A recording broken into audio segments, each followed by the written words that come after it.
Hey guys, it's Benedictine's The Truth. Today we have a guest, and is guys that we don't usually have guests on this channel, but after having a conversation with him, I knew that I had to bring him on. His name is Mr. Matlaule. Mr. Matlaule, welcome to the channel. Feel free to speak your mind. I enjoyed the conversation that we had the other day, and I saw it necessary to bring you on. Uh, thank you, brother. It's of high paramount importance that I had to actually come and listen and speak to your people, because at times I viewed you as someone who actually engaged himself in controversial issues, of which we cannot just conclude and judge you based on your views. We ought to also give our views. Yeah. You give us your views. We continue that way. Because in the midst of everything, I can learn one or two things from you, and you can also take or grasp one or two things from me. Yeah. So thanks for having me, my brother. I feel honored. No, thanks, Mr. Matlaul. What are your thoughts on the current political landscape of our country? Hey, what a And big be honest. question. I want you to be honest. We the political landscape of South Africa, Mm. I'll view that we are in crisis, and there's no Messiah who's going to come from heaven and come and save us. It is us, the people, who have to take struggles to say enough is enough, or this is how we view things. Because to be honest, we are in a complex situation where we're coming from the 29th May 29th elections, where we have seen the African National Congress, of which has been in power from since the end of apartheid era, from the 1994, 30 years. They've been in power, and now we have seen that their power has been reduced to nothing. And the people have said, enough is enough. And they have not given the African National Congress majority outright, where it was 140%. Yeah. So we are now in a government of national unity, and of which, that's why I'm saying we are in a bizarre. Do you think that since we decided to become united, it's ANC, it's DA and MK, right? No, MK is not in the national government of. It's not in the government of national unity. It's your DA and the ANC, your PA, and your NFP. Yeah, and so many. Those. Do you feel more parties. hopeful now? I will say. I remember the struggle of us as black people was never about sharing power with the white supremacy. Was to actually have black forces combined. Our struggle was always about land, taking control of our mineral resources.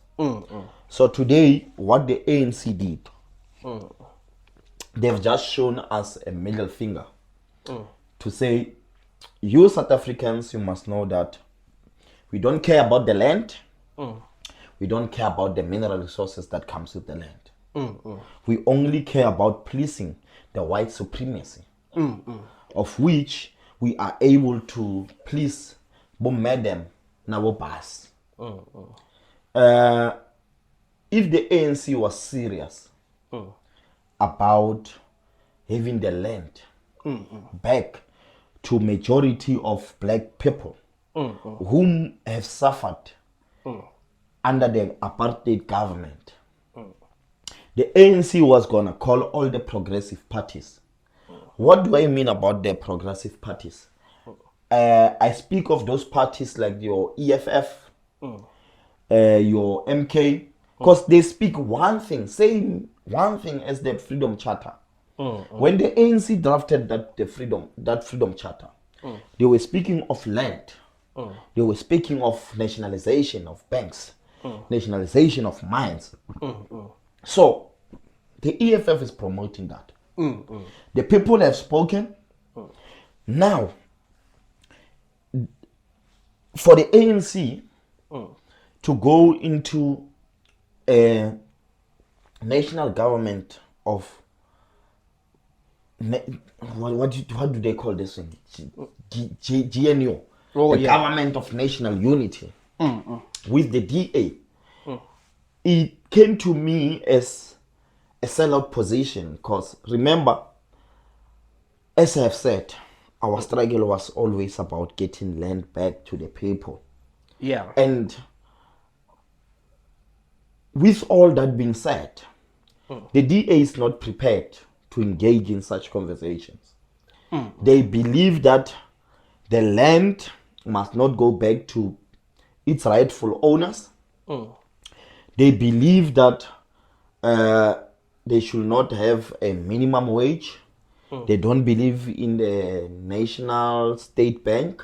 They don't believe in the national, what you call, minimum wage.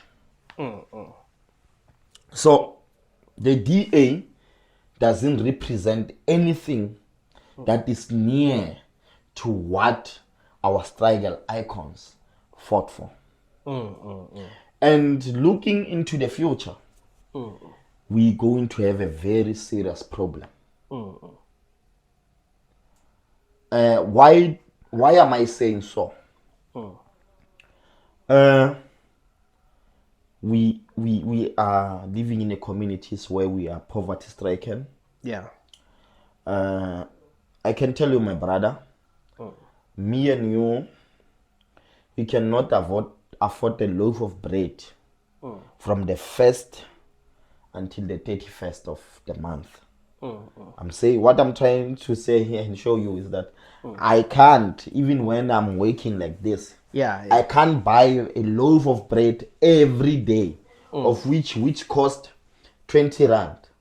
I can't afford it for my family. Remember, for some of us, you need maybe 4 or 5 loaves of bread to look over your families. But most of us, we can't afford. Even if you are working, it's not going to actually sustain you. Hence, we're saying, give us the land back so that we can plant and have our own land. Because land is money. No, you know what my problem is? My problem is that as black people, we have never been able to do much with the land. Like the black people who have land haven't been able to do much with it. Let me give you a very simple example. There's a place in Makuleke, between Makuleke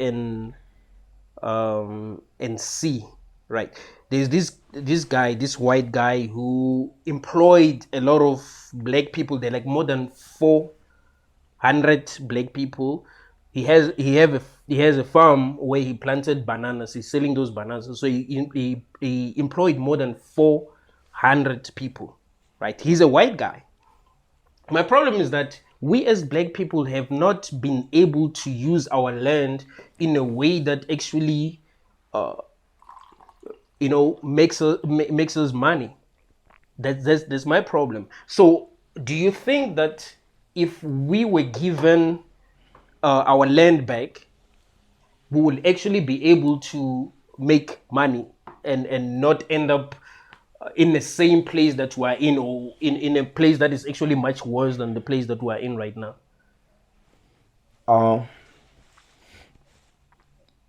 Reading into what you have just said now, that we as black majority, we are not able to use the land to the best of its ability. It's not like that, my brother. Remember,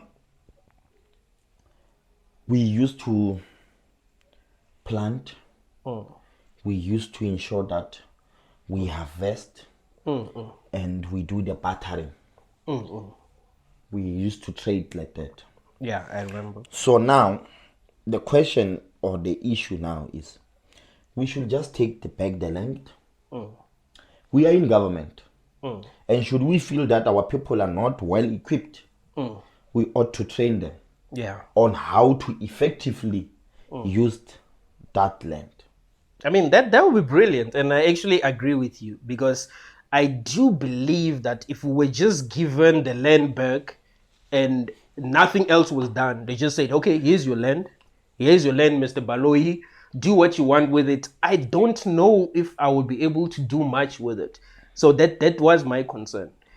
But I do think that if government was actually able to train people, especially like when it comes to farming, because like farming is important. That's what I'm into right now, actually.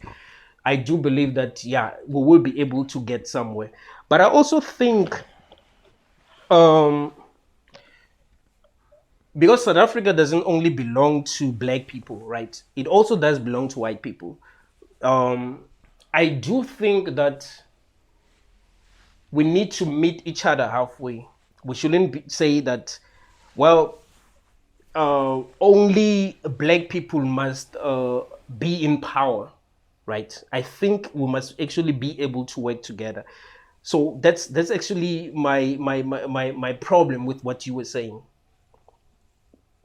Do you think that it would be best if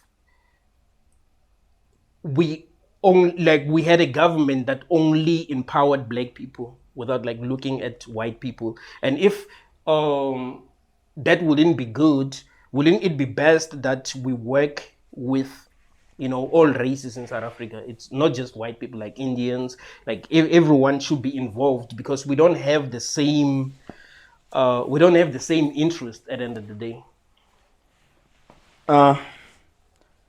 You know what we asking for? It's not for black people to have it all. It's for black people to be equal to fellow white South Africans. We're not saying everything must go back to black people. But what we're saying is that we need to be included in the economic activities. True. Because even if today you go to the JSE, you check how many of black people owns farm. Yeah. I'm telling you, you'll come here disappointed. So we're saying equal redistribution of land. No, that's We're saying we need to come on a dinner table. That's our struggle. We need to come on the dinner table where everyone is seated. Whether you are black, whether you are white, whether you are colored, or whether you view yourself. But we're saying Africans must come on a dinner table. It's wrong for us to have so much percentage of white people owning the land, of which where we have to reflect and look back, there was never a white person in an African continent. So it says to me that those guys, they came here, conquered us, and they are not native sons and daughters of this land. They are naturalized. So we are in a situation where a native son is not owning any land, but a naturalized son or daughter, they're owning a land. Yeah. How would you feel when you get on your home instead? You find someone who doesn't belong to your home or your neighbor. Let me put it in a typical way. You find your neighbor at your home. They having a room, a place to sleep. They having a plate of food. Then you come at your own home. Then you don't have a plate of food. You don't have a place to sleep. But your neighbor has been given a bed, been given food. But you yourself, you have got nothing. How would you feel? No, I get your point, and I agree with you. But I also want us to look at things this way, right? As African people, before like white people came into Africa, we didn't own every part of Africa, right? They are actually the ones who actually divided our countries and say, okay, this is Africa, this is Zimbabwe, this is Limpopo, this is this, you know what I mean? So I don't know if we should feel like we owned every part of Africa. You know, the same way I want to also like show you things from this perspective. Like if we managed as black people to go to let's say we managed to go to America and found native Indians in America, and we didn't really let's say they had resources, right? They had natural resources that they weren't really using, and we took those natural resources and actually did something with these natural resources. Is it logical for them to be very angry because they were there first and they were not even using these natural resources to actually build something for themselves? Because I think when white people came into Africa, they didn't necessarily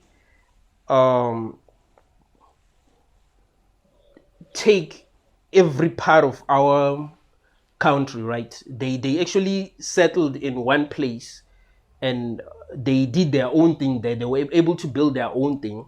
And as black people were like, nah, these people are actually doing very well. So we wanted what they had because they were able to do something with what they had. And the reason why I'm bringing this up is because I think we were conquered because they knew more than we knew, right? And they were able to take our country to another level. So if they didn't come into Africa and, you know, no white person came into Africa, I still feel like we'll still be behind. Now, I do get your point that, yes, we are still behind, but I think we'll be, like, things will be much worse than they actually are. So we should also look at things from that perspective.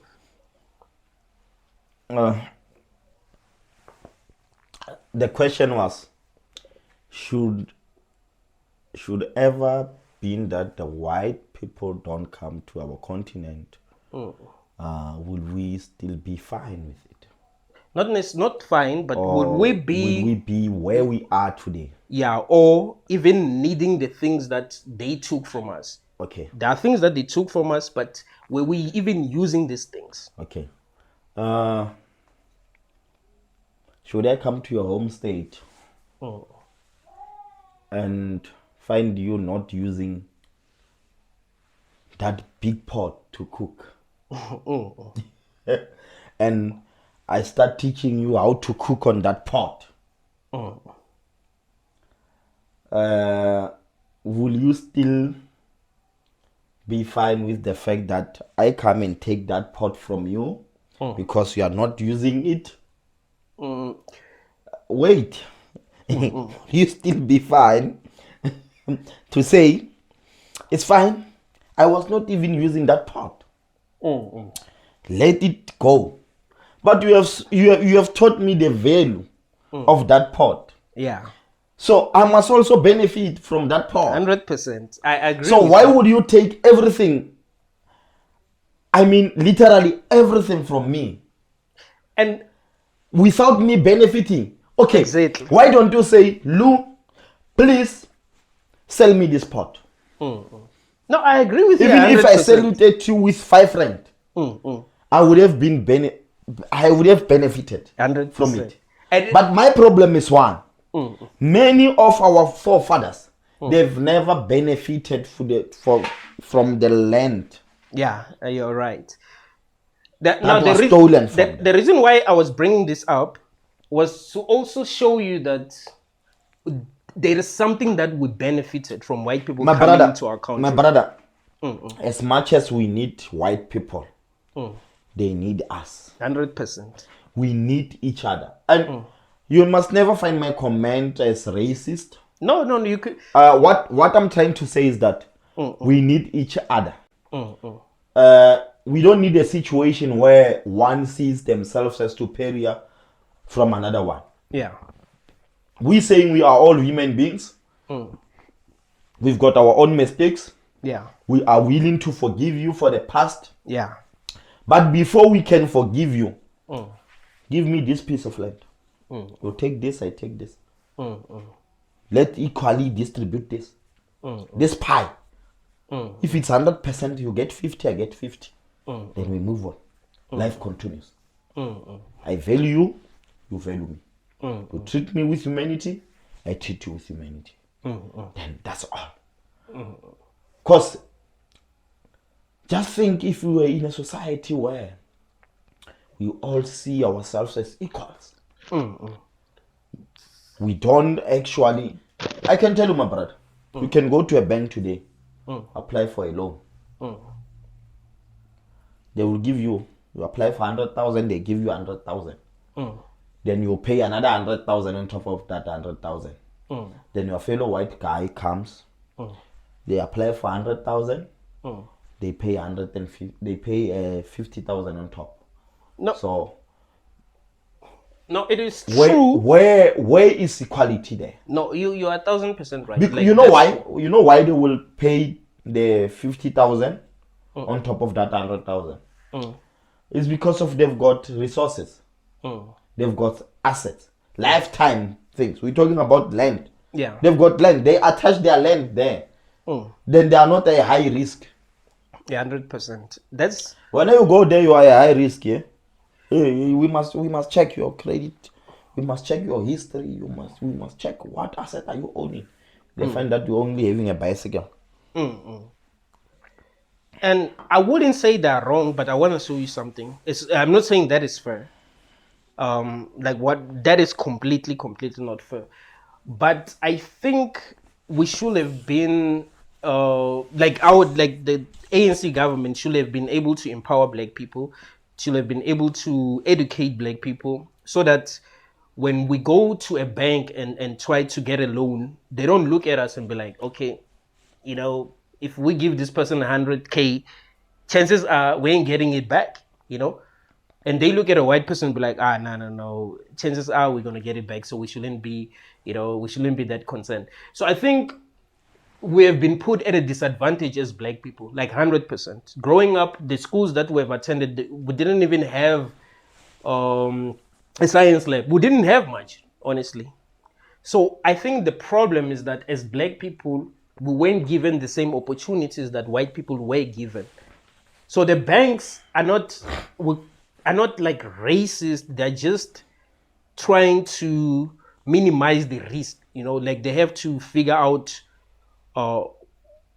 what risks to take and what risks not to take. So I wouldn't say it's them being racist. So the problem was that we were never given an opportunity to empower ourselves as black people. So I actually do agree with you on that.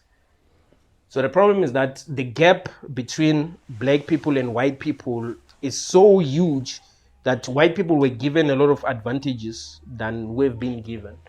So Okay. that makes it very hard for us to kind of like catch up or to be looked at as if we are on their level.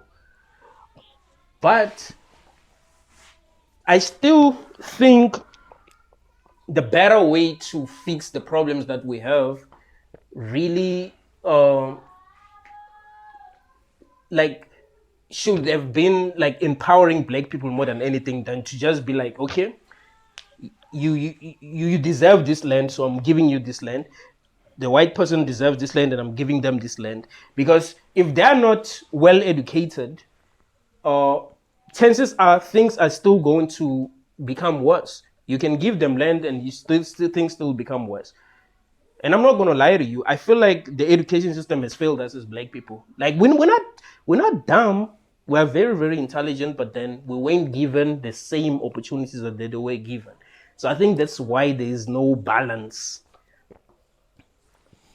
Uh,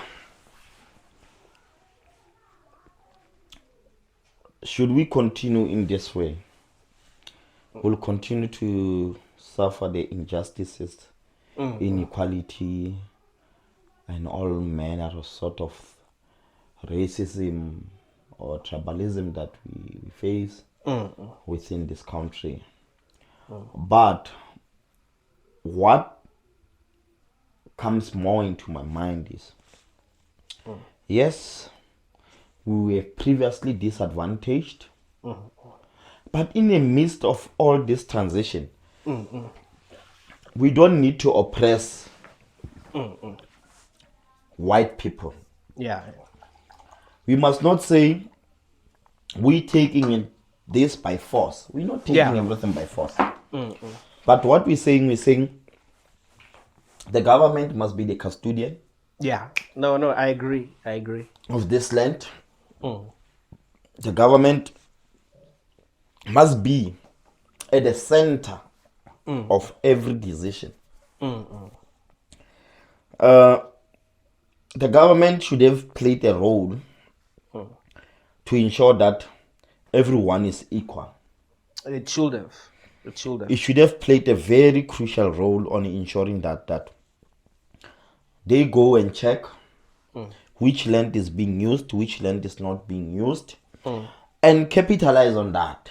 And still say that the government is the custodian of this land, like China is doing. China is the custodian of the land. When you need to do farming, you go to the government. I've identified a place. Yeah. Here's my proposal. And then this is how I'm going to do it. Then the governments give you terms to say, it's fine, we see your proposal. Go there, we give you funding, do the work. After 2 years, we're going to come and check your progress. And should we find that there's no progress, we take that land, we collapse the contract between you and me. We don't renew your contract. Then we give it to someone who needs it. The land must be proactive. Yeah. It must be able to bear fruits. Now today, where I'm coming from, we've got so much land that is not being used. Yeah. But should you try and go to that land, they are going to tell you that you are trespassing here. Yeah. But what else? The land is not serving its own purpose. What else? I've got an idea. I want to plant avocados here. Yeah. But no one is doing anything on that land. Should I try today and go to that land? It's either I'm going to be shot, and tomorrow the owner comes in and say, I have misidentified this person to a monkey. I thought it was a monkey. Yeah. Then our government is screwed with it. Yeah, that's, to be honest, you know what I think? I think we've been captured a long time ago, and that's the problem. And that is why we weren't given equal opportunities as black people from the beginning. because the best way was to educate black people. Like when we won back in 1994, we should have managed to actually empower black people, make sure that the gap, that gap that was there, that existed during the apartheid government, has been able to be filled. Right now, we are equal. So that's the issue. So now, like, going back to what I was saying, um, if we decided to give land to those who actually deserve it because, well, they lived in that land, they owned that land before it was taken away from them, if they're not well educated, chances are things are going to fall apart.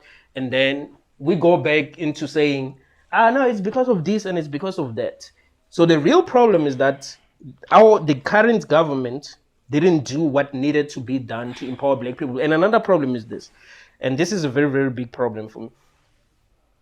We, as a country, were unable to select the right people for the right positions. Like, we were unable to identify the right people. So You know, it's not the issue of identifying the right people. Our government was more on to the political freedom. You must scrap that thing of white only, black only. They were more, when they were given a chance, they were more like onto that. They forgot about the economic freedom in our lifetime. So they got the political freedom. They got a chance to scrap that thing, that board or that notice to say white only, black only. They managed to keep that, and they successfully exceeded and ensured that everyone is equal when coming to go into a toilet and pee.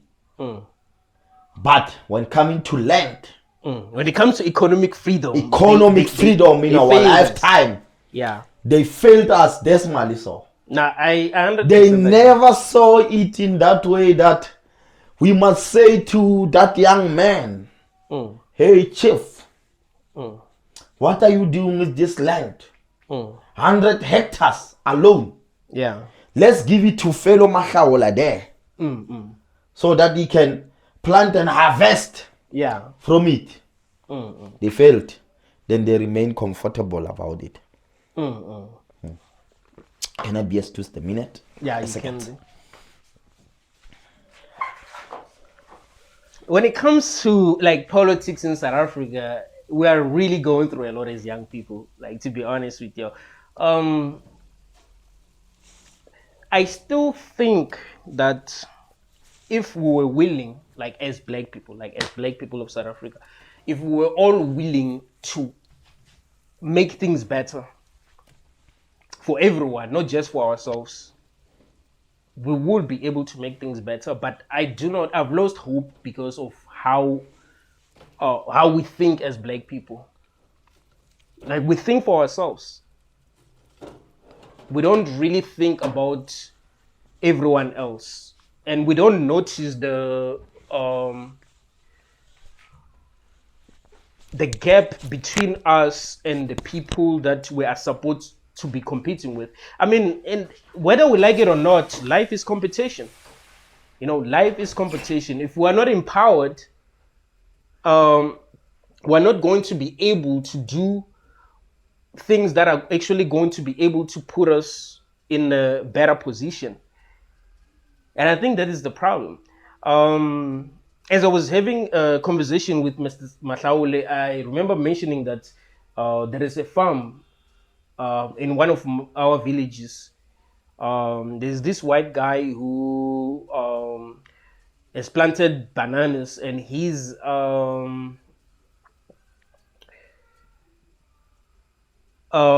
employed more than 400 black. In fact, I think that's just the minimum. He might have actually employed more than 800 black people. And he's able to pay them monthly. They're able to take care of their families because of what he is doing. But I don't know any black person who's actually able to do that. And I think the problem is that we weren't taught what we needed to learn to be able to start our own things, to actually depend on ourselves. So for like that's what concerns me about getting our land back, right? That we weren't taught what we needed to be taught. However, I do believe that it will be best that um, there's equal distribution of land in our country. But those who get the land are the people who are actually qualified, who know enough about farming to actually be owning a land. Because we can't keep on failing. You know, that's the reason why young people are demoralized. Like, we keep on failing. Like, if we decide, like, think about it, Mr. Maslaul. Let's say now, we decided as Malamlele that, okay, some black people are going to be given land, right? And they're going to be given money to actually be able to start farming. How confident are you that we will be able to actually be productive? Hence I've said it on at the beginning to say, should we ever feel like we need to fund anyone on a project, we ought to be certain That, yeah. we ought to equip that person to say, we are saying women empowerment, for instance. We need to empower women to take the leadership positions. But we ought to first train these women, give them a training. They must undergo courses to ensure that we effectively empower them. Because it will be useless for us to effectively empower someone without giving them a necessary knowledge on how this thing is working. Yeah, it would fail like big time. So we ought to actually ensure that we give a necessary training, then we'll be good in that way. Do you think that there isn't enough land in South Africa? And the reason why I'm asking you this question is because wherever I go, I see a lot of land, right? And I do believe that if we focus on the land that is not actually being used, we will actually be able to make something.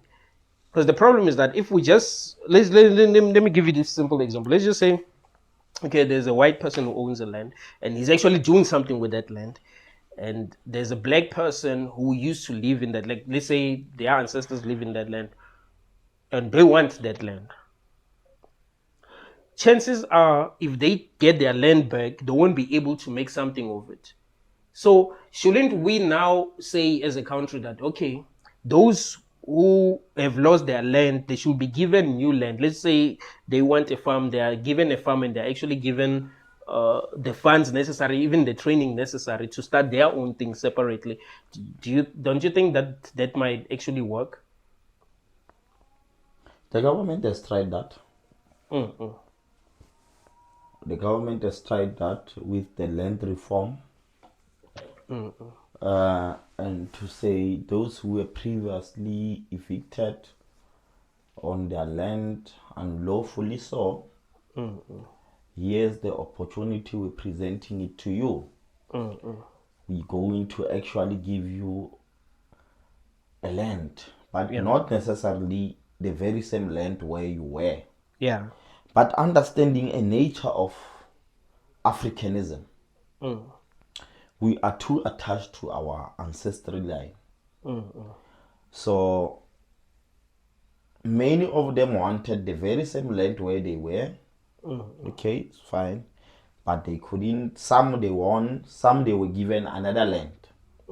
But my concern is not based on the ancestral line or what. But what I'm saying is that the government failed to educate our people. They just gave our people land and money without giving them a training. And people were given a lot of money with tractors, the resources to work the land. But it is useless to give me a tractor, whereas I don't know how to drive it or 100%. Operate it. Give me a lessons on how to drive a tractor, then give me a tractor, then I will use it effectively. So it's our government that actually failed us. Our government, remember, after the apartheid era, the government, as I said, the government should have played a bigger role. Yeah. To say, we're going to educate people here in Malamulele on how to do farming. Because it didn't do that at all. Like, not even like a bigger role. Now they're trying to do it, but still they're not doing it in an efficient way. Yeah, exactly. They are not so much effective. They are more, if your child cries or demand a bicycle from you today, you buy them bicycle, but you don't teach them how to drive that bicycle. You know that possibilities are, you can come back 6 months down the line, your child is not able to drive that bicycle because of you have not given them lessons on how to drive the bicycle. So the reason why I keep on going back to this issue of the government actually failing us is because I still think that the EFF, because I see the vision and I agree, like I've always agreed with the EFF, right? I still think they must have a place for white people. Like, they mustn't look at it like, yeah, this was taken away from us, so we should be so mad as black people because of what happened in the past. We must look at what is working now. If there are white people who are actually doing something that is actually working and benefiting our country, that is cool. How do we empower black people? Because you know why I keep on saying that? It's because I think EFF has the right vision, and everyone knows that. I don't think there's a South African who will be like, nah, I don't agree with the EFF. But they are scared. They're scared because they kind of feel like the EFF is against white people. Like, once they take over, everything that white people own will be taken away from them, and that might actually put the whole country in a much worse situation than we're actually in. So I think I love the vision. I agree. Like, if I were to vote, I didn't vote, but if I voted, I would have voted for the EFF. So, like, honestly, you are part of the problem. Okay, yeah, you can explain how I'm part of the problem. Do you know how much weight does your vote carries? That's only your vote. Your vote is your voice. Maslawa, here's the thing. Your vote is your voice. Because through your vote, you are able to communicate, to say, this is what I want. Remember, all these parties, they've got manifestos before the elections and during the elections. They go around the country looking onto what is it that needs to be done. Then in that way, they formulate manifestos. They articulate their positions. Should you have read, and to my surprise, you're saying you 100% agree with the EFF. I 100% agree, except and for you to not vote for the EFF, it simply says you failed to the EFF. I agree with you, but I want to show you something. I just want to say to Okay. all the Viewers. viewers there at home to say, should you ever agree with someone's view, you must support it. I think you're right. I agree with you. Your vote would have contributed a lot in the growth of the economic freedom fighters. On that one, I 100% agree with you. You failed the EFF. But I want to explain why, because there are a lot of young people who will have voted for the EFF. I think people are demoralized, right? Like, especially young people, because it's young people who will have voted for the EFF. You know that it's older people in South Africa who vote for the ANC, of course, because of Mandela, because of what they've been told. They don't know nothing about politics. Even young people. I don't know. You think there are many young people who are voting? We got so many young people.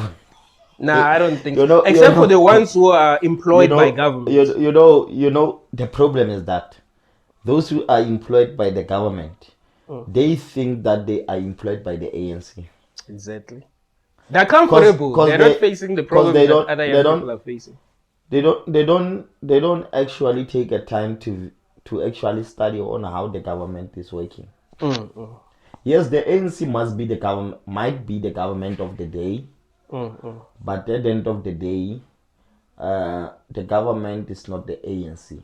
100%. So the ANC president don't go onto an ANC conference and take the resolution, and at the end of the day wants the country to abide by that resolution. That's why when the president will have to come and take a platform or a stance or a position, they don't go in an ANC platform. They come in a state platform to announce. Like when we were heading for the lockdown 2020. Yeah. It was not a consultation within the ANC. It was a consultation within the government.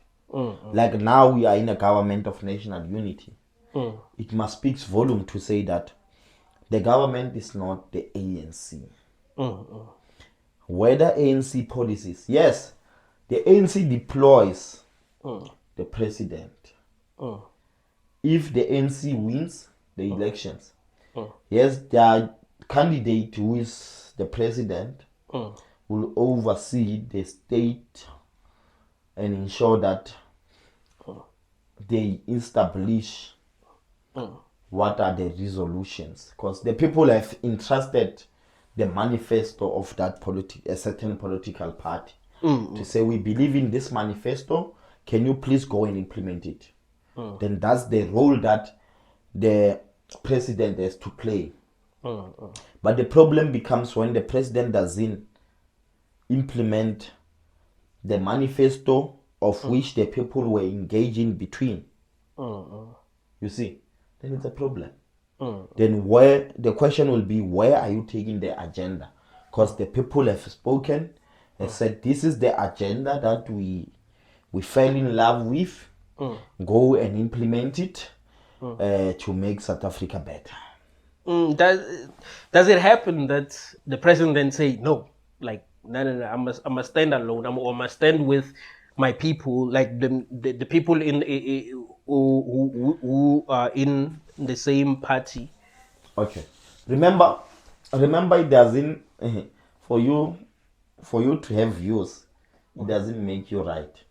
My views can be objected.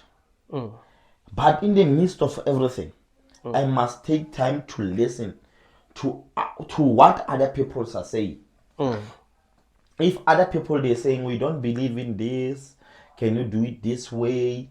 Then you look on the verdict or on the value or on the weight what the views they're actually saying. Are carrying. Yeah. Then you say, okay, let me pause and take a moment. Instead of going harshly, let me go soft. But you know what you aiming to attract, because majority of the people, they said, we agree with you. But minority might say, let's do it this way. And it's bad. It's okay to listen to minority, because sometimes I cannot be always right there. I can't. In my I can't. opinion, and you might not agree with what I'm about to say, I feel like the majority is almost always wrong. It's usually few people who are right, and that is why things keep on becoming worse. Like we've been voting for the wrong people, but there were people who are actually intelligent enough to say that nah. Okay. We actually not voting for wrong people. Mm, We don't vote for people, remember? mm, Our wrong, one thing that we're doing wrong is to vote for people. mm, Remember when these politicians comes in mm, and try to hook us up to actually vote for them? mm, They don't say me as a person. mm, They're coming to us as a party to say, as this party, mm, we believe that we're going to do 1, 2, 3, 1, 2, 3, 1, 2, 3. mm. So it's more like we're voting more onto the policies of this and the stand on them or the manifestos. But lately people have tend to vote for a person. No, you're right, but still, but I think you are actually right. We're not educated enough. Do you think And that it that's will the be? work, and that's the work of the Independent Electoral Commission, the IEC. No, I don't think The so. I IEC, think we need to educate ourselves. no, But I also want to the ask you, IEC should go around educate the people. people should educate themselves so that they'll make the right decision for their children. Because no, I'm saying because the information is everywhere. So Okay. I need to educate myself. I need to know Some what. of us we are not exposed to such information. And then this brings me to this to my next question. Do you think that if people do not know enough about politics, they should vote? Because I've heard this idea that I think we should have political. You know how our people perceive politics. Mm, That's why we still have the ANC leading. mm, mm, Our people, you know how they are. mm. They're like ANC took us from the No, I get you. But let me frame my question better. Okay. Do you think that it wouldn't be best that people take political IQ tests so that we know that this person who's voting knows enough about politics? They know enough about the people that they're voting for. Mr. Chok Baloi. How many of our people we saying they are educated? Even if it's not that many, but we need the right people. Even if we say our people are educated, but we find educated people taking a very much more stupid decisions. It's not all about education. Yes, we need to educate our people. Sometimes we don't literally have to educate people. People should be able to read between the lines. What are we currently facing? What is it that we want in future? You see, if we were to clearly characterize what we want in future, we'll go for what we want. No, that's true. But the point that I'm trying to make, okay, I'm a big fan of hip hop, right? I know a lot about hip hop. Imagine if they were having like an award ceremony, like a hip hop award ceremony, and they said everyone should vote, right? There are people who don't know anything about hip hop. They should vote also. And remember, it's the majority of people who don't know anything about hip hop. So obviously, they're not going to be able to vote for the right people. So what I'm saying is that I think it will be best for South Africa to actually make sure that every person who votes qualifies to vote. We should take tests. Because here's the thing, I'm serious. Like that's the problem. The problem is no. So should I fail the IQ test? You don't the vote. Political IQ test. You don't qualify to vote. You don't qualify. So that, we should have a criteria. Yeah. To say. No, that's the problem. Because So the majority what of people about are being manipulated. what about those? What about those who failed? Then they don't vote. They don't qualify. That view is not. It's not valuable. Like I can write a test and fail, but still, you'll find that I've got a valid point. Yes, I might fail some of the questions, but based on some of the questions that I get right, that's my stand. So what will be the criteria, let's say, around that IQ test? at least you should know the manifestos, right? You should know Of all political parties. Exactly. So it will be, okay, let's say it's a compulsory. I think the government should say, or the IEC, no, the government, let's say the government, to take a stand to say, everyone who is eligible to vote, they must have attended all the manifesto launch of all political parties. And then there must be their name there, their cell phone numbers. Do you get my point? No, that's more realistic. To say everyone must attend. We don't care whether you understand or you don't understand. You must attend. We must say, make it compulsory. If the EFF says today we're going to actually launch here in Malamolele, all the people of Malamolele must come in and listen. Whether I like the EFF or I don't like the EFF, whether I like the ANC or I don't like the ANC, I must listen to them. It's a compulsory thing. You see, when you write an exam, when you find those compulsory questions, whether you like solve for X or you don't like it, but it's compulsory, you must answer it. Whether you're going to get it wrong, but you must go and answer it. Whether it's a nightmare to you, but you must go and answer it. No, I agree with you. That's more realistic. So I think in that way, we'll be building a society, because some of the people, they choose not to listen to other political parties. If today I believe that the ANC is the only party, I will go and vote for the ANC. Yeah. And if the EFF comes and approach me, I'll not listen to them. I'll rather chase them away to say, yeah, you guys, I don't want to see you. That's what we've been seeing. People chasing other political parties in their home state instead of listening to them. You see, I like this young lady from the KZN. you gonna choke me. So I like this young lady from the KZN. They call her Indlondlo Yamarali. So I think I've seen she her. basically attended all political rallies and listened to all manifestos. I think that's the first person who has ever voted correct. Wherever she is, I think she voted correct because she had a chance to listen to all. I actually agree with you. Like, I think you're more right than I was. Like, on this, I think you were more right than I was. Like, because, yeah, my problem was that a lot of people who are voting, they're just only voting for the party that they've been voting for all along. Like, they are already emotionally invested. Yes. And they don't know anything about other political parties. Yes. And they're just listening to the people who hate that political party. Like, hey, the EFF, Julius, Malema, Wabaiza, and all that. So, of course, they don't make decisions based on what the party stands for. Yes. Guys, I need to take a little break, but I'm not gonna cut this part out. So thank you if you're still watching. Now, if you have something to say, you can keep speaking to the people. But I'm not cutting this part out. They know, like, usually, like, when I go out and do something, I don't cut any part out. I'm like, so you're giving them a time to kind of like digest.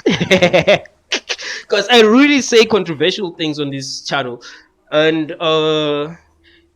I think it's because today, like, because of what is happening in politics, you know, we're still going to talk about Floyd Shivambu.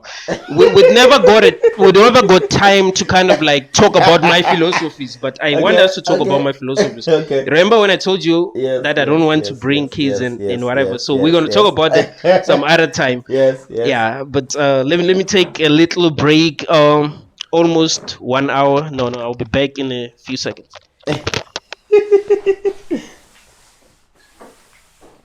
Yes, that's how I perceive the society, to say, when I make mention of the lady, Indlondlo Yamarali, to say the lady has taken her time to go and listen to all political parties in KZN that were coming to give the manifesto. I think that lady in that contest, wherever she is in Londo Yamarali, I hope that you have voted correctly and you were able to actually distinguish or which one represents you so well. So our people should take time and read all political party materials before we can even initially vote. That's my view, and it's open to critics. Everyone can criticize my view. Everyone can give their view. Everyone can oppose my view to say, no, this is not how it should be working. But I like the idea to say everyone who should be eligible to vote should actually undergo a certain process. But the process will be that you need to attend at least all rallies, or maybe all political educations, or all manifesto rallies that are taking place in the South African diaspora.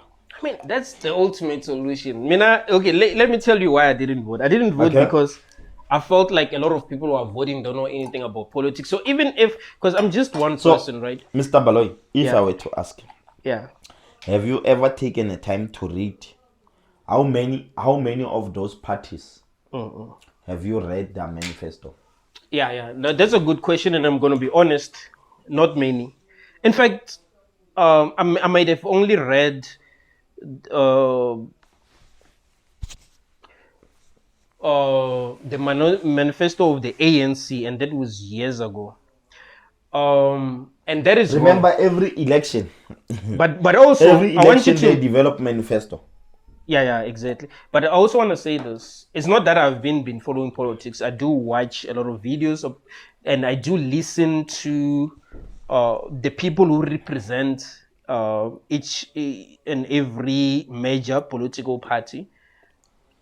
So I have a good idea on who to vote for more than a lot of people. There are people who don't. But the problem is you have not voted. You're right, but my problem again is that I don't like the way that I don't like the fact that we allow every person to vote, even though people who don't know anything, like especially old people, like these people are being taken advantage of. They're still loyal to Nelson Mandela because Nelson Mandela, well, he was that, he was an icon. Like he's the one who actually, I mean, according to them, that's what they believe, and that's what the media has been telling us, but he's the one who actually freed us from the apartheid government. So they still have that idea that, hey, I'm voting for Mandela. I'm voting for, like, they are loyal to Mandela. They're not even loyal to the ANC, by the way. They're loyal to Mandela because he's been sold to us as an icon. We forget that it's not only him who fought against the apartheid government. So sometimes you become hopeless when you realize that the majority of people don't know anything about politics and they're voting. And it's usually the people who don't know anything about politics who are actually voting.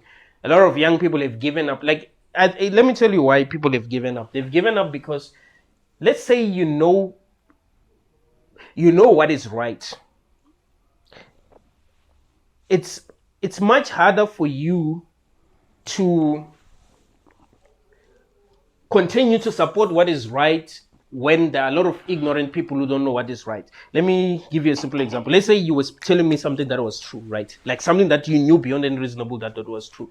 And I was being ignorant. Like, nah, what you're telling me is not true. Like you will, I don't know, you will lose, like you will not be as motivated. So the problem is that a lot of young people know what is right, but they're losing interest in voting because they're like, well, most people don't know what is right. Because they're not educated. Let's just be honest. They are not educated. You mean young people? I think They are young not people. being taught. They are not oh. being taught on what to be done. I think young people are educated enough. They just lost hope. Okay. Like that's the issue. Young people just have lost hope. So what are your thoughts on? Just wait. Just give me a moment. Or I will reflect. I will reflect on all these issues. One thing that I need to do now. because I think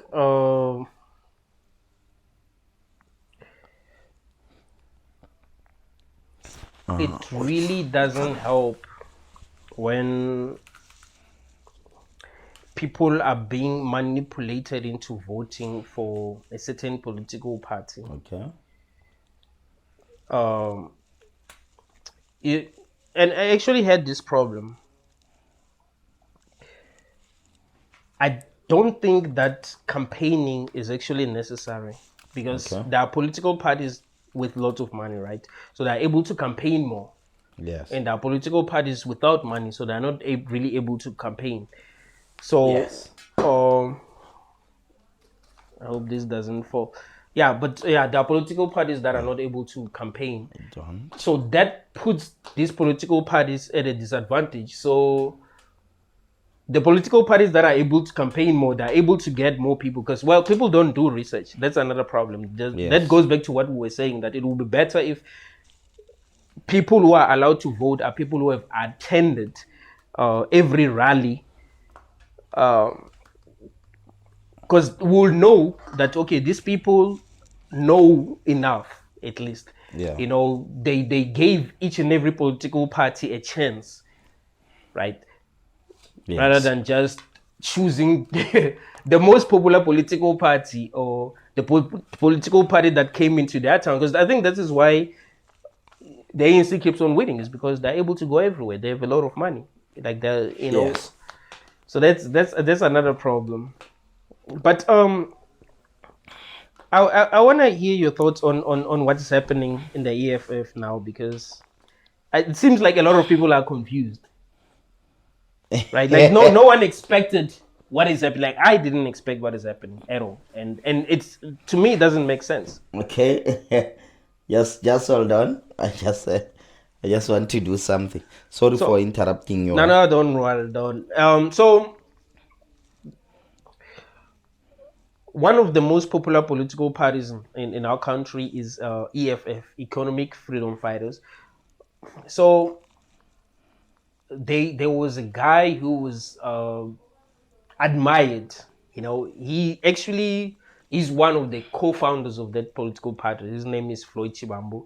The political party was started when was it? Was it 2013? 2013? Yeah. July.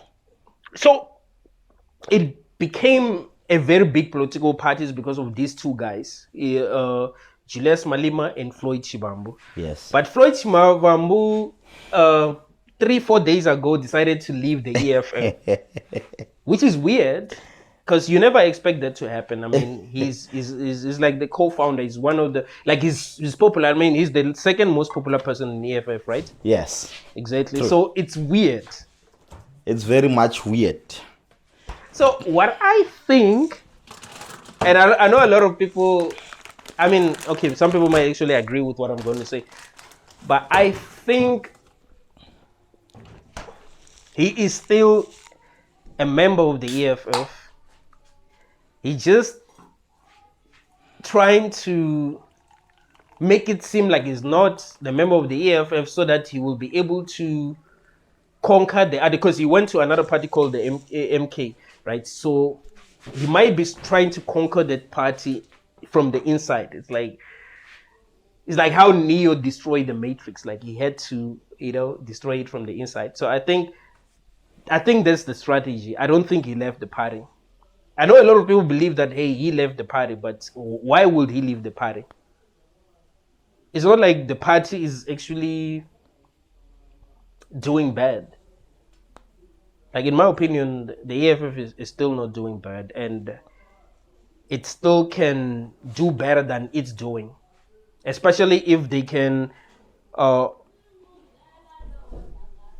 like put a lot of young people forward, right? Like they can. There's this other lady that I've watched. I don't know if you've watched a video where she was talking to Cyril Ramaphosa. She was talking about his failures, right? She was like, "Yo, in 2018, you promised a lot of young people employment. You failed. Do you remember that video?" Yes, We yes. need people like that. Like if EFF can get people, young people like that, I'm telling you, it's gonna go far.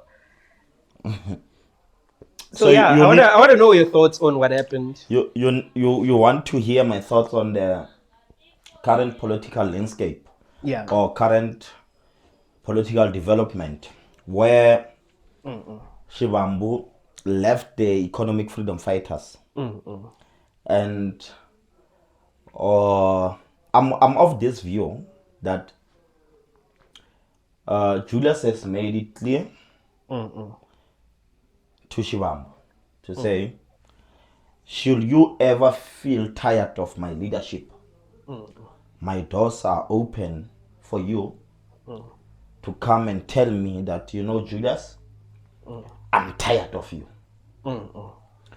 And with all that being said, Floyd has had that opportunity because Julius felt like if Floyd were to come on his corner and say, Julius, I'm tired with your leadership, Mm-mm. Julius would have actually considered the fate.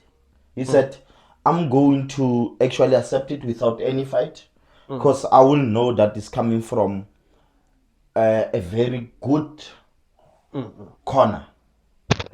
And in that way, Floyd leaving the EFF, it says to me that there's a real quarrel between these two guys because there's a perspective running on the social media to say Floyd, Julius, and Zuma, they're cooking something. Oh, like. There's nothing that is being cooked here. Mm-mm. I can tell you, there's nothing that is being cooked, and in that way,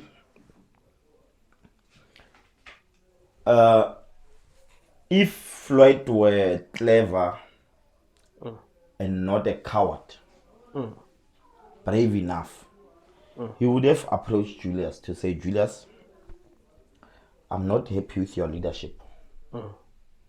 Step down and remain the advisor or remain the veteran of the EFF. And Julius would have done that easily so because Julius loves Floyd. Yeah, no, I agree with you, but I still have that feeling. Like I can't shake away the feeling that these guys have agreed. Yeah. Like I'm telling you, it's hard for me to believe. Like once a person is like really give their energy to a certain cause, it's hard for them to change. Like these guys, man, they built the EFF from the ground up. You understand? Like there isn't that many political parties that were able to become successful in a very short period of time. I mean, yes, the MK became successful, but remember, Zuma was, the president of the country, but Malema was not the president of the country. Yeah, he was the president of the youth, but that's still different. So I don't really think he left the EF. Like something tells me he didn't. Something tells me that they are working together. Julius and Floyd are working together. Yeah. Or not just Julius and Floyd, Zuma, just like you were saying. Okay. There is something that they are cooking. There is something that they're working on. Because you have to be smart when it comes to politics. Yeah. Like these guys are real freedom fighters. They fought. Yeah. So they know how to win. So I have that feeling. Like I'm telling you, I don't think like I tried to like look into the whole situation, but I really don't feel like Floyd really left. Yeah. Even like when you look at Julius speaking about Floyd, I don't know, like I don't see the resentment, I don't see anger. right? Because remember, like if you're going to lose a person that has been working with you, that has been loyal to you, there has like even you can't really fake it, even on camera. Like even if you want to fake it, it'll be hard for you to fake it, right? Yeah. So I don't think he really left. I think it's just a strategy because well they have to be strategic. It's politics. It's a game. You know. Yeah. Look at what happened in America, like with Trump. You remember, like he almost got Killed. yeah. Yeah. I have a feeling that he was in on it, like it was part of the plan because he felt like um, if that happens, a lot of people are going to like be on his side, right? So it's a strategy. You like, what can I do to get more people on my side? If someone tries to unalive me in front of everyone and I look like a hero, I raise my hand and show people that I'm brave, show people that I can lead them, then they're gonna feel like they must vote for me. Like that's how I feel. I mean, it might not be true, but that's just my perspective. I mean, anything is possible. We live in a world where uh, people in power are doing what they need to do to be, to be liked by many people. We've seen that happen so many times before. So that is also a possibility. So that's what I think. But I understand what you're saying about Floyd, that he might have felt like he doesn't agree with Malema anymore, but it's highly unlikely. I'm telling you, it's highly unlikely. It's highly unlikely. It's very much difficult for them to separate. It's very, very difficult because we haven't seen them fight publicly, right? Yeah. With Zuma and Malema, like we have seen it coming. You know what I mean? Like there are some things that you kind of be like, okay, I've seen it coming. But with these two guys, I don't know. We haven't seen it. I mean, yes, they are matured, but still, we haven't seen that coming. So I believe that 5 years from now, the truth will be revealed. And Yeah. Okay. With Julius and Floyd, we ought to actually analyze their relationship, where they're coming from. Remember when Julius was actually expelled from the ruling party by then, the ANC. Julius Floyd was suspended for 2 years. Floyd membership was suspended for 2 years. I didn't know that. Which party was he? The ANC. Oh, it was also in the ANC. All right. Yes, they were both on the ANC Youth League. Okay. So they were both expelled. Not expelled. Julius was expelled. Floyd membership was suspended for 2 years, for a period of 2 years. So that's why Julius said Floyd had nothing to lose at that moment. Yeah. Because the membership is suspended for 2 years, and they've got all the right to actually stand and wait for the lapse of the suspension until the suspension lapse, and go and effectively engage on the ANC policies or politics. Yeah. Then Julius is suspended. He's expelled for a lifetime. You can't. Like when you are expelled, you are fired. Yeah. You cannot do anything on the name of that certain organization. So with Julius, when they formed the party, he had made it clear to say Floyd was never expelled. Floyd was suspended. He was suspended, yeah. So it would have been easy for Floyd, to go and seek for positions and pursue his political career with the ANC. But Floyd chose Julius. Exactly. It should speak volume to us. That's why I'm saying, if this is real, that Floyd decisions were true, or they had a quarrel or what, if he had to join the MK, it's a political blinder. But if he's been sent by Julius to go and spy on the MK, it's a good move. It's a brilliant move, honestly. Or if they are working together, just like I know you don't agree, like you don't think that might be a possibility. No, it does not. It might not be. It is not a possibility. Do you think Zuma and remember Julius Floyd? Remember Floyd had all the privileges from the economic freedom fighters. Yeah. I Why believe would that. he risk that? Unless the EFF shows us the statements of Floyd since the resignation. Next year, this time, let's request the statements of the EFF. Whether they still paying Floyd or not. Maybe next week engage about it. Only this topic. No, it's yeah.